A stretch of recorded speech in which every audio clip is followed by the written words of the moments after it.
Est-ce qu'on gère mal nos feux de forêt au Canada? Ben, en fait, ça, c'est une très bonne question. Est-ce qu'on les gère mal actuellement? Je dirais que oui, parce que les feux augmentent. On a beaucoup de difficultés à les contrôler.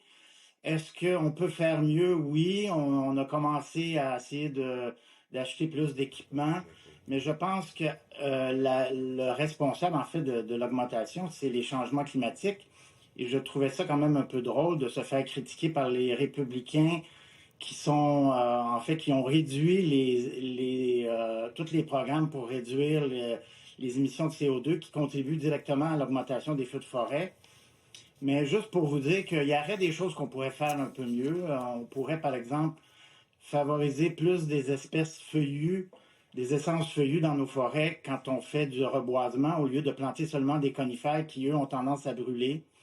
On pourrait même s'inspirer de ce que les Premières Nations ont fait pendant très longtemps, soit des brûlages contrôlés.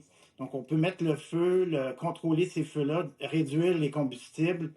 Et ça, c'est des choses qu'on commence à envisager de faire.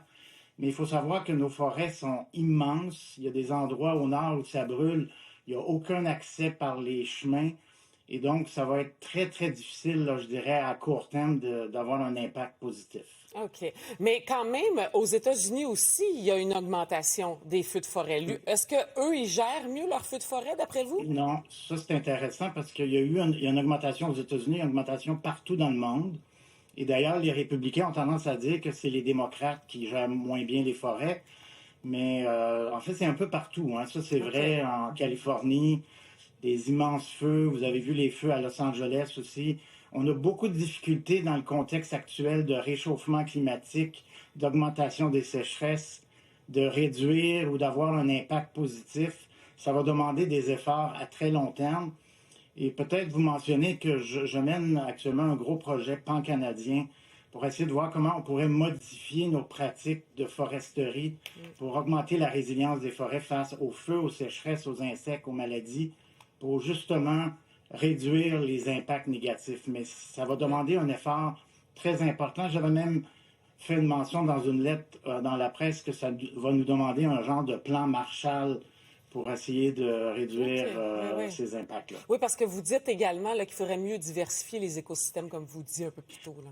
Diversifier, puis pas seulement planter des conifères. Hein. On a tendance à planter seulement des pins, des épinettes, des sapins, parce que c'est les espèces que les industries récoltent actuellement. Mais à très long terme, si on continue à faire ça, on va encore continuer à favoriser les feux. Donc, diversifions, ajoutons plus de feuillus, faisons du brûlage contrôlé. Et je pense qu'on pourrait limiter l'augmentation des feux de forêt. Mais évidemment, il faut aussi agir sur les changements climatiques, essayer de réduire l'augmentation de CO2.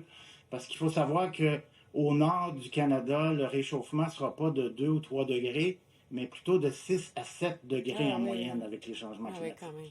Et monsieur, est-ce que vous vous attendez à, si on ne fait pas attention, là, comme ça, qu'on laisse les choses aller, de voir de plus en plus de pays comme ça, un contre l'autre, se dire, hey, gère mieux tes feux de forêt, toi aussi, et tout ça? Absolument, je pense. Puis là, on parle de feux de forêt, mais après ça, on va parler d'eau, hein, on va parler même d'insectes. Hein. Vous savez que la plupart de nos insectes exotiques qui tuent nos forêts viennent des États-Unis, qui, eux, viennent de d'autres pays parce qu'eux font beaucoup d'importations. Donc, vous voyez que on vit sur la même planète, on est interdépendants. Il faut apprendre à se parler, à faire des choses ensemble. Et je pense que les feux, c'est un bel exemple. Si on travaille ensemble, on pourrait peut-être mieux intervenir. Ouais. Et pour finir, croire quand même au changement climatique, là, parce que comme vous dites, il y a quand même des élus républicains qui semblent pas trop croire à ça. Et absolument. Croire et faire des choses aujourd'hui. Là, il faut commencer à réduire les changements climatiques. Donc, il faut agir autant au niveau d'adapter nos forêts pour réduire les risques de feux de forêt et atténuer les quantités de CO2 qu'on émet. Et je pense qu'on pourrait arriver à faire un certain contrôle, mais on va continuer à avoir des grands feux. On va continuer à être incommodé par la fumée. Je pense qu'il va falloir apprendre à vivre avec ça. Oui, c'est ça. Christian Messy, c'est toujours un plaisir. Je vous rappelle, vous êtes professeur d'écologie forestière à l'UQAM et à l'Université du Québec en Outaouais. Merci beaucoup. À bientôt.